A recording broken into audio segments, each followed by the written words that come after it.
அன்பு நண்பர்களே, அனைவருக்கும் அன்னை சமையல் உமாவின் அன்பான வணக்கங்கள். இன்னைக்கு அன்னை சமையல நம்ம பார்க்க போற ரெசிபி பேபி பொட்டேட்டோ கிரேவி. வாங்க எப்படி செய்யறதுன்னு பார்க்கலாம். இப்போ கடாயில கொஞ்சமா எண்ணெய்,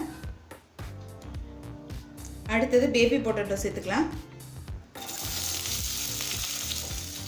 பேபி பொட்டேட்டோவை நல்லா வேக வச்சிருங்க. தோலை எடுத்துட்டு அங்கங்க ஃபோர்க்கால நல்லா குத்தி விட்டுருங்க. அப்பதான் மசாலா உள்ள போகும்.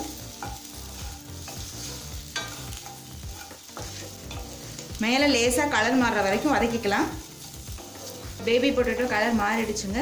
இப்போ இதை எடுத்து தனியாக வச்சுக்கலாம். கடாயில் தேவையான அளவு எண்ணெய், 2 பட்டை, 1 கிராம்பு,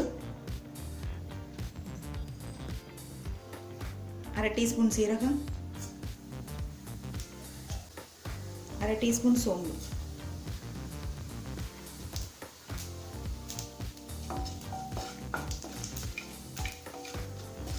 அடுத்தது பொடியை நறுக்குன 3 பெரிய வெங்காயம்,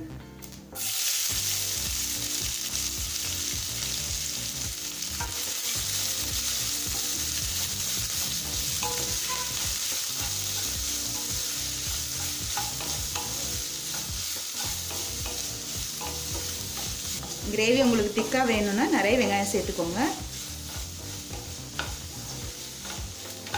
இப்போ வெங்காயம் வதங்குற நேரத்தில் இப்போ இது எல்லாத்தையும் நம்ம அரைச்சிக்கலாம். 2 தக்காளி, 10 முந்திரி, கொஞ்சம் இஞ்சி, 7 பல் பூண்டு. இப்போ இது எல்லாத்தையும் மிக்சியில் நைஸாக அரைச்சிக்கலாங்க. தண்ணி சேர்க்க தேவையில்லை, தக்காளிலேருந்தே தண்ணி வரும். தேவைப்பட்டுச்சுன்னா கொஞ்சமாக தண்ணி சேர்த்துக்கோங்க. இப்போ வெங்காயம் நல்லா வதங்கிடுச்சு. இப்போ நம்ம அரைச்சி வச்சுருக்க விழுதை சேர்த்துக்கலாம்.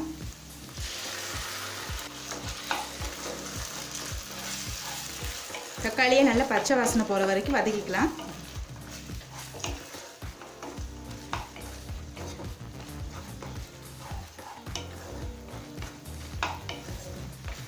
தேவையான அளவு உப்பு,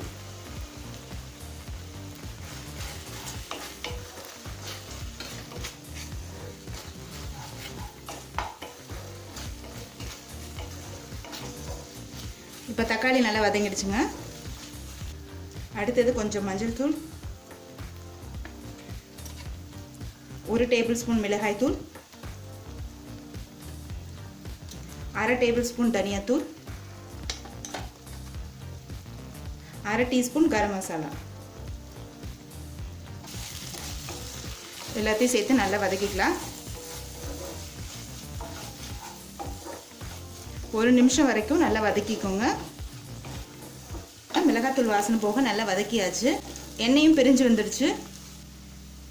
அடுத்தது 3 டேபிள் ஸ்பூன் தயிர் சேர்த்துக்கலாம். தயிர் வந்து பார்த்திங்கன்னா ஃப்ரெஷ்ஷாக இருக்கணும், புளிப்பாக இருக்கக்கூடாது. தயிர் புளிப்பாக இருந்ததுன்னா கிரேவி நல்லா டேஸ்ட்டாகவே இருக்காது. இது கூட 1 கப் அளவுக்கு தண்ணி சேர்த்துக்கலாம்.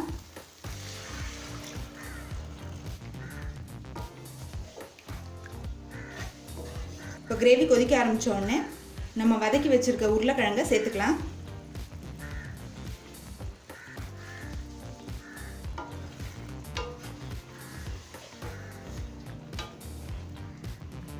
நல்லா மிக்ஸ் பண்ணி விட்டுருங்க. இப்போ இதை மூடி போட்டு ஒரு 5 நிமிஷம் ஸ்லோலே வச்சிடலாங்க.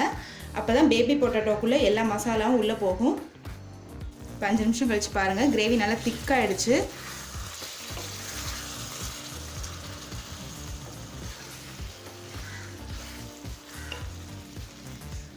பாருங்கள், பார்க்குறதுக்கு எவ்வளோ சூப்பராக இருக்குது.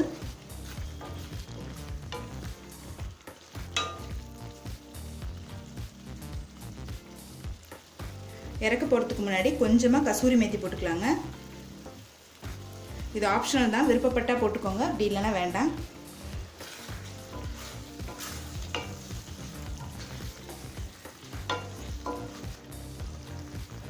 இப்போ பேபி பொட்டேட்டோ கிரேவி ரெடி ஆகிடுச்சுங்க. நம்ம சர்வ் பண்ணிடலாம்.